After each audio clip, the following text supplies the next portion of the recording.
मेरा कहने का तात्पर्य यह है कि सिर्फ संसाधन ही नहीं, सबसे बड़ा सामर्थ्य होता है ह्यूमन रिसोर्स में,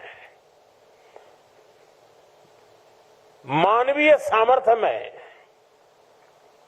जनशक्ति में, और जिसको आज की भाषा में लीडरशिप कहा जाता है।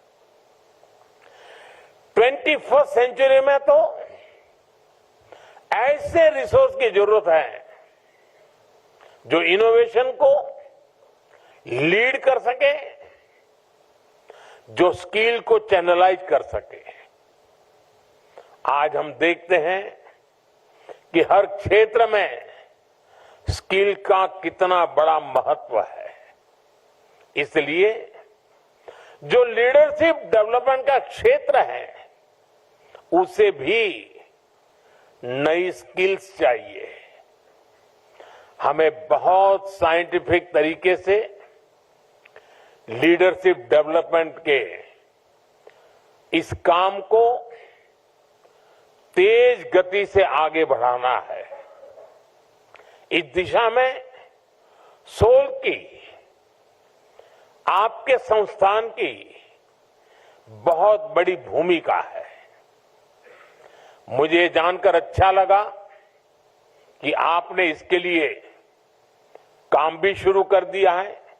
विधिवत भले आज आपका ये पहला कार्यक्रम दिखता हो, मुझे बताया गया कि नेशनल एजुकेशन पॉलिसी के इफेक्टिव इंप्लीमेंटेशन के लिए state education secretaries, state project directors और अन्य अधिकारियों के लिए वर्कशॉप हुई है।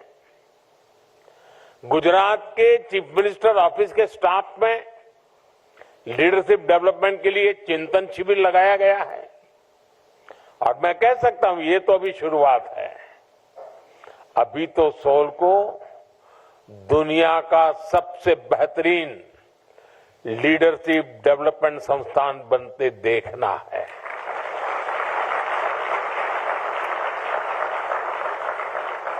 और इसके लिए परिश्रम करके दिखाना भी है। साथियों, आज भारत एक ग्लोबल पावर हाउस के रूप में इमर्ज हो रहा है। ये मोमेंटम, ये स्पीड और तेज हो, हर क्षेत्र में हो, इसके लिए हमें वर्ल्ड क्लास लीडर्स की, इंटरनेशनल लीडरशिप की जरूरत है। सॉल जैसे लीडरशिप इंस्टीट्यूशंस इसमें गेम चेंजर साबित हो सकते हैं। ऐसे इंटरनेशनल इंस्टीट्यूशंस हमारी चॉइस ही नहीं, हमारी नेसेसिटी है। आज भारत को हर सेक्टर में एनर्जेटिक लीडर्स की भी जरूरत है, जो ग्लोबल कॉम्प्लेक्सिटीज का, लागत का 1.5 गुना दाम एमएसपी के माध्यम से प्राप्त हो रहा है। गन्ना किसानों को 1 सप्ताह से 10 दिन के अंदर गन्ना मूल्य का भुगतान हो रहा है। हर एक सेक्टर में एक नया परिवर्तन देखने को मिल रहा है। और उत्तर प्रदेश की उपज, अब उत्तर प्रदेश में नहीं, उत्तर प्रदेश फिर से सर्वाधिक गन्ना उत्पादन वाले राज्यों में शामिल हो चुका है, सर्वाधिक चीनी उत्पादन करने वाला राज्यों में शामिल हो चुका है, सर्वाधिक इथेनॉल उत्पादन करने वाले राज्यों में उत्तर प्रदेश की प्रथम स्थान पर उत्तर प्रदेश है। और फूड बास्केट के रूप में उत्तर प्रदेश ने फिर से अपना स्थान बनाया है। एग्रीकल्चरल ग्रोथ को भी आगे प्रदर्शित करता है। हर एक सेक्टर में ये विकास, इन्हीं सबको ध्यान में रखते हुए इन सबकी समीक्षा की जाती है। उसके अनुरूप सरकार अपनी नीतियों को आगे बढ़ाती है। उन्हें जहां आवश्यकता पड़ती है उसके अनुरूप उन्हें टेक्नोलॉजी उपलब्ध करवाने में सरकार मदद करती है, फ्री बीज उपलब्ध करवाने में मदद देती है।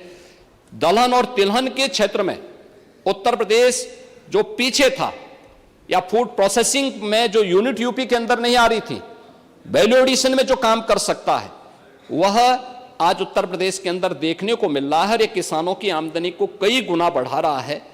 तो ये केवल एग्रीकल्चर का ही नहीं, केवल इंडस्ट्री का ही नहीं, बल्कि हर एक सेक्टर में 10 के 10 सेक्टर की समीक्षा नियमित रूप से होती है। और टूरिज्म में आपने देखा होगा, टूरिज्म में गत वर्ष 65 करोड़ लोग आए थे और अकेले हमारा कुंभ 60 करोड़ की संख्या पूरी करने जा रहा है। एक आयोजन ही 60 करोड़ देश और दुनिया के पर्यटकों को अपनी ओर आकर्षित करने में सफल हो चुका है। तो संभावनाएं थी, उन संभावनाओं को आप लोगों ने अपनी कारगुजारी के कारण दबाया था। आज उत्तर प्रदेश अपनी उन संभावनाओं को फिर से उजागर कर रहा है और देश और दुनिया उत्तर प्रदेश के प्रति पूरी सद्भावना के साथ इस विकास में योगदान देने को तत्पर है। प्रश्न संख्या 3 हो गया प्रश्न।